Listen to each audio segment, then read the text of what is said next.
So welcome to Bodhicitta Dakini Monastery. So today's talk is about what to do when you hit rock bottom. I think it's a pretty interesting topic because most of us hit rock bottom sooner or later in our lives. And with the way the world is right now, it's probably driving a lot of people to their edge, in terms of anxieties around financial problems and feeling hopeless about the future of the world and that there's a lot of things they can't control. I think it probably takes a toll on people's mental health. And I think there's also a lot of loneliness as well, and a lot of mental health struggles, for various reasons. There's a lot of polarization in the world. So part of the reason that I'm also talking about this topic is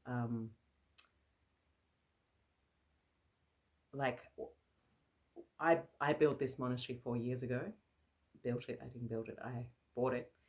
And I was, I had these grand expectations of what would happen, because I'd been semi-homeless as a nun for a long time. There's not many Buddhist monasteries in Australia where you can stay and train.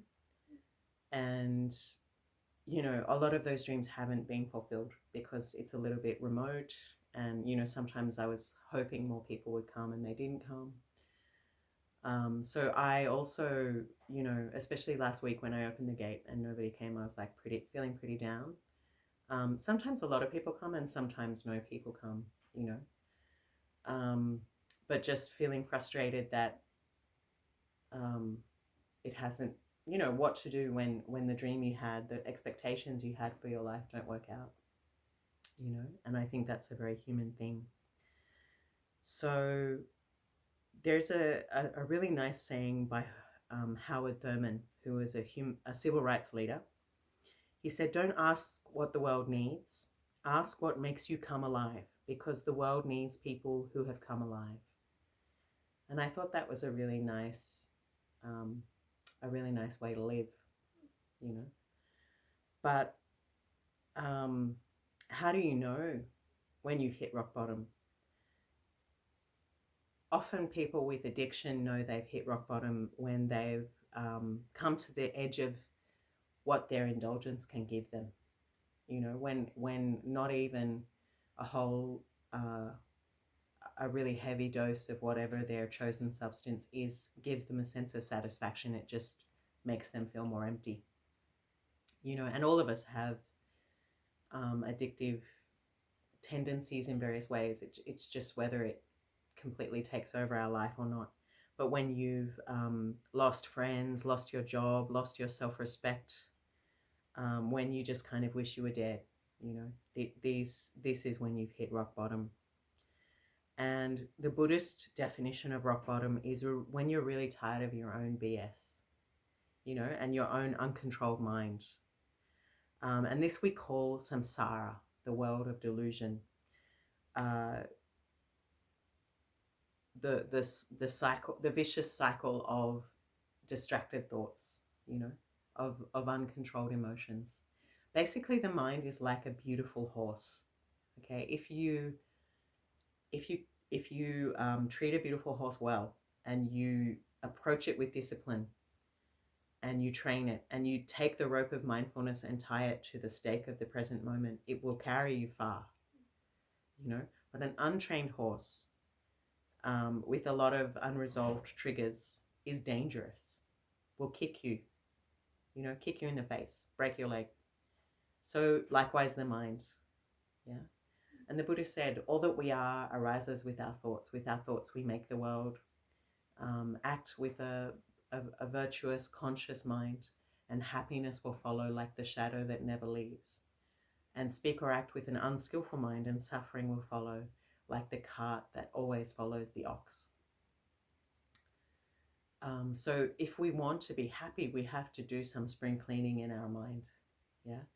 And there is this overemphasis in Western civilization, one, on the individual, like the individual can do everything. It's not just the individual causing global economic crisis or climate change, just turning off the shower 3 minutes earlier is not going to save the world.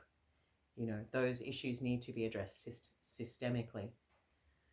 But also this overemphasis on external things, like, because, you know, we now have a very comfortable life, but it still hasn't given us inner meaning or satisfaction. In fact, it's just given us more time to be anxious, you know, and we're not managing our mind. We have an epidemic of anxiety and loneliness, and we don't know how to deal with our feelings, you know, and the tendency tends to be, you feel anxious, let me give you a pill so you don't feel that, you know. And if someone has legitimate clinical depression or a mental health issue, that's legitimate. But if someone is just having depression or you know, mental anxiety or suffering because of an uncontrolled mind and because of unhealthy environment and unhealthy ways of thinking, we need to learn to sit with our feelings. We need to learn to look at our own darkness. You know, we need to learn to manage our own mind. We need to care about our mind and our inner environment as much as we care about our appearance and our external environment. So, yeah, so rock bottom could shock us into a moment of clarity. You know, when, for example, someone tells you, you know, your partner died in a car crash, or, you know, your father's got cancer, or you know, in my case, it was like, sorry, you've got lymphoma, you know, which is a lazy form of cancer. And in that moment, it's like a terrible thing, right? No one, I wouldn't wish it on anyone, but it's that moment where between thought and action, there is this spaciousness of just fully being in the present, you know? Yeah. So in that moment of clarity, the ego loses its seductive power to persuade us to ignore our emotional mess and our undisciplined, uncontrolled thoughts of grasping, craving, and so on. So, you know, that moment of clarity could bring us back into the present, could bring us back to question what we most deeply value, and to make us commit to a path of a rigorous self-inventory, and, you know, letting go of what no longer serves us, taking out the mental trash, and make us recognize that living with an uncontrolled mind is suffering. You know, it's time to train that horse. Yeah, it's time to learn to stay on the back of that horse like a rodeo, you know. And sometimes we might realize, wow, you know, this horse is going to buck me and it's too much. And we just ask for help. You know, we ask for the help of a therapist, or we ask for the help of a friend to share our problems. We don't have to just do it alone. But sooner or later, we have to face our mind and we have to face our feelings. And we might leave behind our old ways of self-destructive acting and thinking and seek a new, more healthy way of being. And that might include a regular meditation practice. That might include therapy. That might include, you know, exercise, or embarking on a new career or a new relationship, or whatever, you know. But it's self-care and community care. So rock bottom can become an opportunity to explore with curiosity, you know, what is not working and how we can rebuild, rather than a sense of hopelessness or despair, like, okay, it's not working and I'm suffering. So how can I, it's like, you know, that analogy, I walk down the road, I fall in a hole, and then I climb out. And I walk down the road and I fall in the same hole and I climb out. And I walk down the road, I see the hole and I still fall in.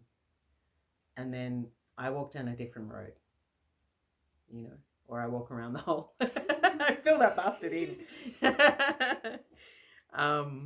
Yeah, so, and how can we pivot our sense of despair or our sense of anxiety or feeling lost?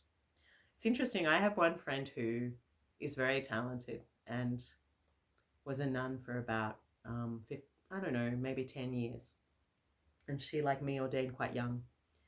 And then later on she disrobed. And I think that was a good thing for her. She grew, and she needed to experience love and relationships and having a kid. And I asked her, why did you ordain? And she was like, just to have less options.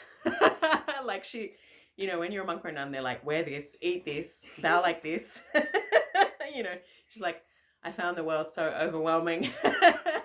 Obviously, she had a really good heart and she wanted to pursue a compassionate, meaningful life and attain enlightenment, and had some really blissful experiences in meditation, like all the right reasons to ordain. And she was a really good nun. But I also just thought, sometimes the world is overwhelming, so we run to a monastery and that's that people think that, people in monasteries are running away from the world. But the problem is even at the end of the world in a monastery, your mind is still there. You're still there with your mind. In fact, as a monk or a nun, there's less distractions. So you have to look at your mind. And that's why people in monasteries sometimes have mental health breakdowns, because they can't, there is no escape, and there's a whole bunch of stuff to deal with, I'm not saying that being in a monastery causes a breakdown. I'm just saying that there are some people who are running away from all of that and being in an environment where they had nothing else to do. All of that stuff came out. But yeah, how can we pivot our sense of despair or anxiety or overwhelm? How can we pivot into something more constructive? You've got to acknowledge, yes, this is not working. I'm suffering. I need a new path. How can one, we've got to acknowledge there is a problem, and two, change the way we do things, make changes. And also look at our strengths, and look at our gifts, and look at what is good, what is the potential, what are our dreams.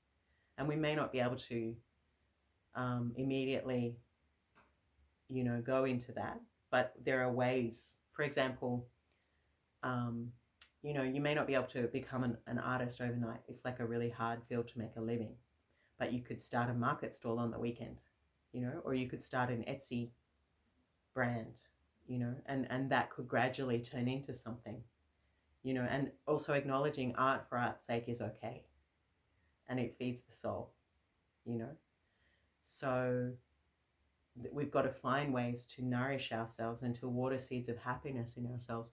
And we might realize I've been isolating myself in depression, we can also feel a sense of shame when we fail and when we hit rock bottom. We judge ourselves, we hate ourselves. If the world is rejecting me, maybe I am crap, but it could just be capitalism. Capitalism isn't set up for people to live joyful, meaningful lives of self-expression. Capitalism is set up to make you a cog in the wheel. Capitalism doesn't ask what are your gifts. Capitalism's like, it's got to be economically productive, right? So we compromise as well. Life is full of compromises, and find ways to water seeds of happiness, but also do things that are good for mental health, like staying at home all day, just festering in your own self-doubt and bad feelings. It's not going to help. Getting out, going for a walk, having a shower, meeting other people, and meeting authentic relationships, like authentic, caring, supportive people can just be so absolutely transformative, so that you no longer feel quite so alone. And online interactions will never replace face-to-face heart connections, And we can sometimes get an exaggerated sense of a problem, like until we can start to, like, it's actually what algorithms do to you. Like, you can, for example, you can read one article on incels, and then the algorithm will give you more articles, and you'll start to think, oh my God, all men are incels, and then you go and meet some men and you're like, okay, actually, You know, and that can happen vice versa. Like a man who's feeling lonely can start reading about how women are rejecting men, and then just, you know, get in a paranoid state of like all women are just heartless harpies who only want men who make money and good looking chads. And, you know, like we can get a distorted view of reality. I think that happened a lot during COVID and lockdown. Like people just started to really go into, there's like a loop, you know, yeah, like a rabbit hole. Yeah. And lose touch with reality, you know. So it's good to just get out there and meet people, and look, they may not agree about everything with you, but there are good people out there, as well as, you know, and even people who have some mental problems, you know, they're still kind of interesting, you know. So it's a whole big world, you know. Yeah, so, and all of us have, there's the story, the Native American story of, you have two wolves in you. You know, you have the good wolf and you have the bad wolf. The good wolf is humanity, kindness, love, empathy. And the other wolf is dark. I mean, the darkness is not always bad, actually, but jealousy, rage, selfishness, egotism, selfishness. You know, so which one are you feeding with your thoughts? Which thoughts are you feeding? Which feelings are you feeding? You know, for me, when my father died when I was 14, and I was sent into a suicidal downward spiral, and when I met Buddhism a few years later, when I was 17, and I just realized, wow, thoughts and feelings pass. I have suffering, but I am not my suffering. Just like clouds in the sky, the blue sky is always there, you know, and no thought or feeling lasts forever. So don't take a permanent solution to a temporary problem. And that was so liberating for me. Like, when I realized, wow, this, whatever feeling I have, it's impermanent. It will pass, and I don't have to allow it to overwhelm me. Like I can hold it in a spacious heart. You know, it's just really hard when those feelings and thoughts are there day after day, and that's where it can be really hard to do the things you need to do to change those feelings. You know, but don't underestimate biochemistry, like just getting out, going for a walk, you know, getting some endorphins going, cold water, you know. But the other day when I was like, you know, my monastery has failed, my dream has failed. And I mean, it hasn't totally failed, you know, it's just not what I hoped, you know, which happens a lot in life. Welcome to the world. But I had this moment where I just felt like, oh, I wish I wasn't alive. You know, it's just so bad to feel this way. It's bad to feel like I failed and my dream has failed. But the difference was between that feeling and the feeling of when I was a suicidal teenager was that I could hold space for that feeling, and I knew it would pass, you know, and that's a beautiful thing. But which wolf are you feeding, you know? What are you believing?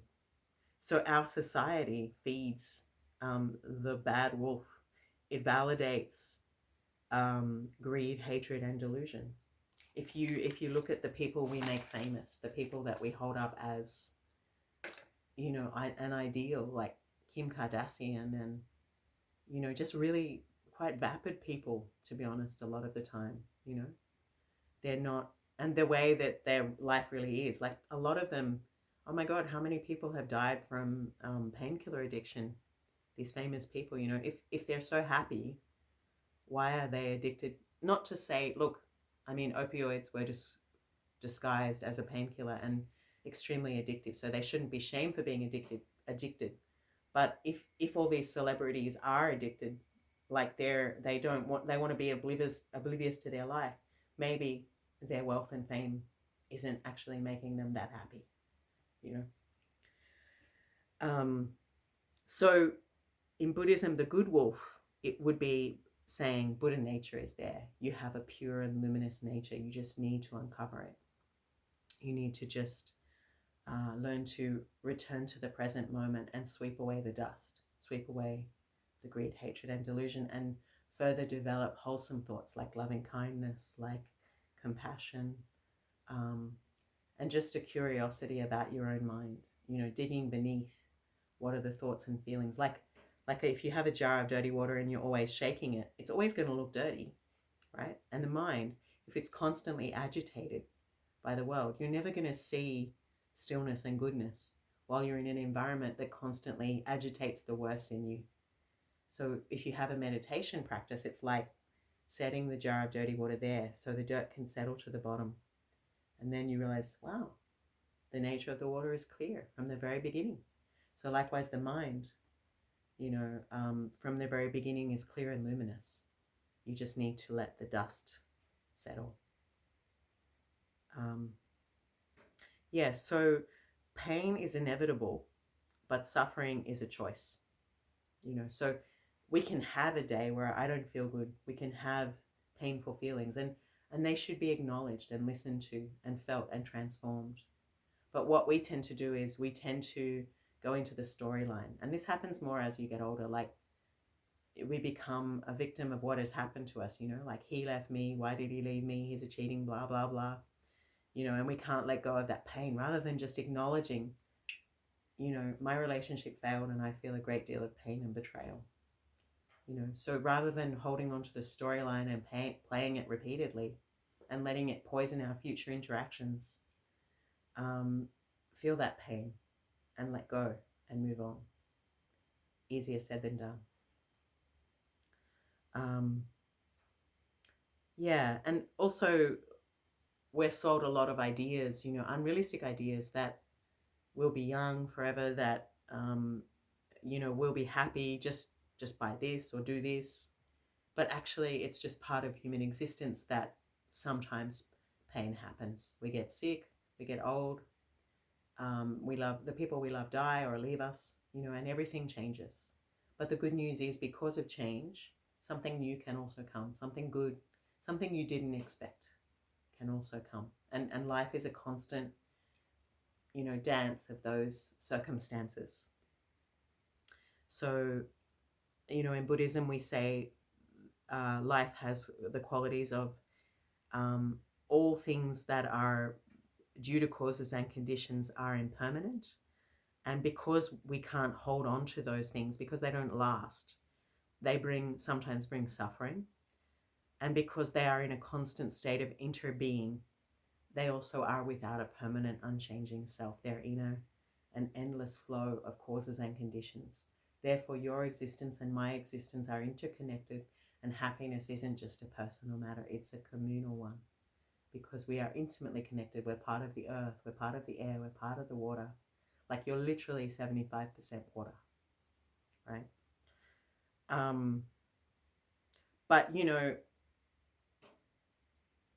the Buddha said, pain and suffering are two different things. So pain, the Buddha said it's like a person who's been shot with an arrow and they're going, what angle did the person shoot the arrow from, and what kind of bird's feather is in the arrow? The Buddha said, just get the arrow out of your chest. Don't worry about the other stuff. So relate directly with the experience and transform the mental and physical pain, rather than obsessing about the circumstances of how that happened. And likewise, with the spiritual path, don't unnecessarily philosophize or be dogmatic.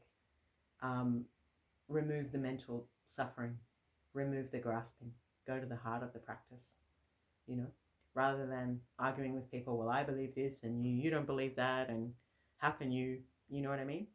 People do that, but the point is, remove the arrow, stop suffering.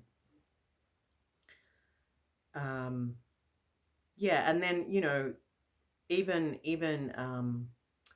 sensory pleasure or the world of materialism, like it's quite seductive. You go into a mall, maybe, I don't know, some people don't like malls, but we all have they all think the next girlfriend or the next boyfriend will be everything. And then a year later you speak to them and they're like, oh, they weren't the one. But really it's like everything loses its shine after a while.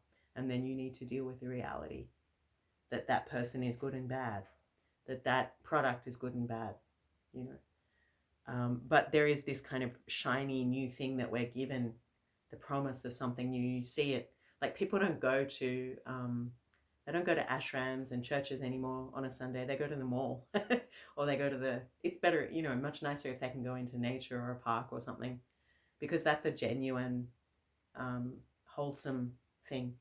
But in the mall, it's like always a new shiny thing, you know. But it always loses its shine, you know, because everything, you know, sensory has its limits. And also we seek validation, we seek praise, you know, it's never enough also. Yeah. Yeah, and how many planets do we require to keep living the way we're living? You know, to live like an American, we would need 20 planets to supply the whole population.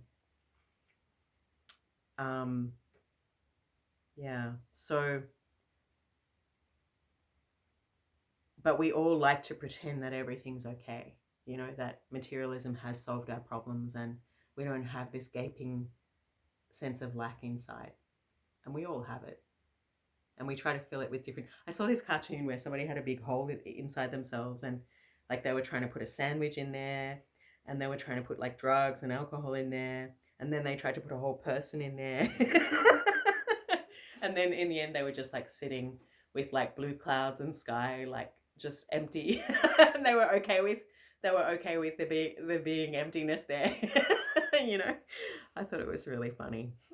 And then there was another comic of like two monks, one giving the other nothing. And he said, "Happy birthday." And the other one was like, "Thanks for nothing." And that means like, you know, being okay with that emptiness, with that being curious and open about that sense of lack, and that sense, the unbearable lightness of being, that sense of like we've lost the art of just doing nothing, of being not entertained, of not having constant stimuli. What is that like, to rest in that spaciousness? And an uncontrolled mind will freak out and become paranoid, but a disciplined mind will be able to develop some peaceful inner states, some joyous, blissful clarity, you know, in the sense that we have always had this pure awareness, this pure nature, and we don't lack for anything, you know. And the old cliche that peace is inside, you know, it's an inside job, whatever. So yeah, how can we meet disappointment, suffering, grief, even just like a sense of like numbness, you know, with curiosity, with gentleness, and not hate ourselves? Yeah. So it's important when your life falls apart to practice self-compassion and accept your thoughts and feelings, and remind yourself it's okay to be vulnerable and imperfect. And take time to replenish yourself, you know, because if you're running on empty, you can't give anything to solving your problem, or sometimes just stopping and being is the best healing thing. Being in nature, being with caring family, but don't isolate yourself. You can feel very alone, you know. So looking out for authentic connections, supportive people that remind you of the good in yourself. Even like if you're literally to the point where you have no friends, because that can happen, you know, to people on the spectrum or people who have substance addiction problems. Even just like in this world, you know, like you'll make some good friends and then they'll move to another city, you know. So just going and volunteering somewhere, you know, or just, it's a really nice way to, it doesn't have to be that they're your soulmate and they understand everything about you, you know, and invest in more than one relationship. It's really important.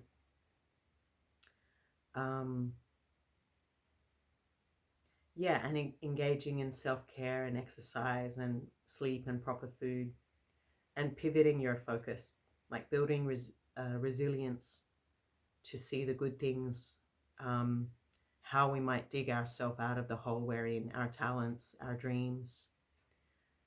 Ask for help, see a therapist, reflect on your past patterns, and reframe destructive thinking, adopting healthier behaviors, and reclaiming your life. Yeah.